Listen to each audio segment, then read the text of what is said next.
बिल्कुल, जो ये हमारे एरिया में ये 2-4 दिनों से कुछ एक्सीडेंट्स का शुरू हुए थे एक्सीडेंट होना, तो उसके लिए हमने ये जो चीज़ें ज़िम्मेवार है, जैसे कि ओवरलोड है, फिटनेस है गाड़ी की, या विदाउट ड्राइविंग लाइसेंस है, जो कुछ ऐसे कारण है, उस बारे में हम ये एड्रेस करना चाहते थे कि इस इलाके में कि इस तरह की अगर कोई भी गाड़ी है जिसमें ओवरलोड है या विदाउट डीएल है, कोई गाड़ी चला रहा है या फिटनेस के बगैर कोई गाड़ी है, उसके ख़िलाफ़ ये एक ड्राइव थी, स्पेशल ड्राइव थी।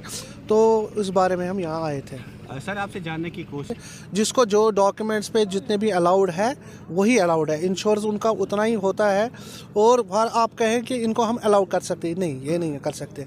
हाँ, ये नहीं, हिली एरियाज नहीं, हिली एरियाज के लिए तो खास तौर पर इसीलिए कानून बनाया है कि हिली एरियाज में ये जान माल का खतरा होता है, इसलिए ये कानून इसीलिए बना है कि वो कम से कम, ताकि गाड़ी कंट्रोल में रहे।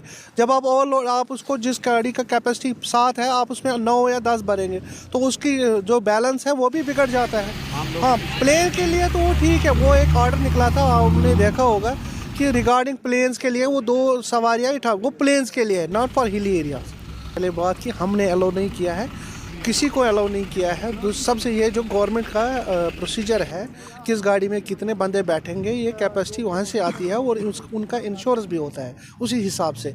तो ये लोगों को अगर इस बारे में कोई शिकायत है, कोई मुश्किलात है, या ड्राइवर साहब को कोई प्रॉब्लम है, वो भी इस बारे में एक दरख्वास्त दे, जो इस बारे में जो एक्शन ले सकते हैं वो महकमे को आप अप्रोच करिए, आपका हल हो जाएगा। इसमें क्या मसला है। उस दिन आपने देखा होगा, उस दिन बहुत बर्फ़ पड़ रही थी और बारिश भी बहुत हो रही थी और वो रोड बिल्कुल स्लिपरी थी, और उस शख्स को पता था कि अगर मैं जो ये जानबूझकर, वो शख्स अपनी मतलब नादानी की वजह से, मैं क्या कहूँगा कि उसको ये भी नहीं एहसास रहा कि मेरे गाड़ी में कितने बंदे हैं, और उस रोड पे जिसमें आम दिन, अगर जिस दिन ठीक ठाक होगा उस दिन भी वो इंसान एहतियात से चले, उस दिन वो उस हालत में चला, तो नेचुरली उसकी लापरवाही है उस ड्राइवर की। वहीं जब हम तो उस रोड पे नहीं बैठ सकती है ना। लोगों को अपना समझ, अपने हक हुकूक भी, हम सिर्फ हुकूक ढूंढते हैं, अपने हुकूक हमारे गवर्नमेंट की तरफ से क्या है वो नहीं ढूंढते हैं। किराया वो वही किराया है जो गवर्नमेंट ने तय की है, वही उनको देना है, वो एक्स्ट्रा क्यों किराया दे सकते हैं। नहीं, भी ओवरलोड हम देखते हैं, ये लोगों को खुद की एक जिम्मेदारी है, वो क्यों चढ़ रहे हैं ओवरलोड पे।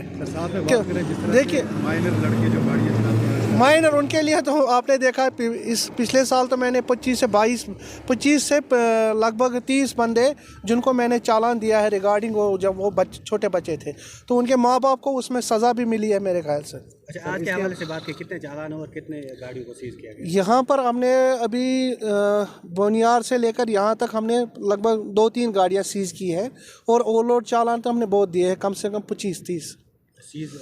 सबको अपनी जिम्मेवारी समझनी चाहिए कि हमारा भी कोई हक है दूसरों पर, दूसरे अपने जो हमारे भाई है ड्राइवर साहिबान को भी ये समझना चाहिए कि हमें लोगों के साथ कैसा पेश आना है। अपनी थोड़ी सी पैसों के लिए हमें किसी की जान और माल के साथ खेलना नहीं चाहिए।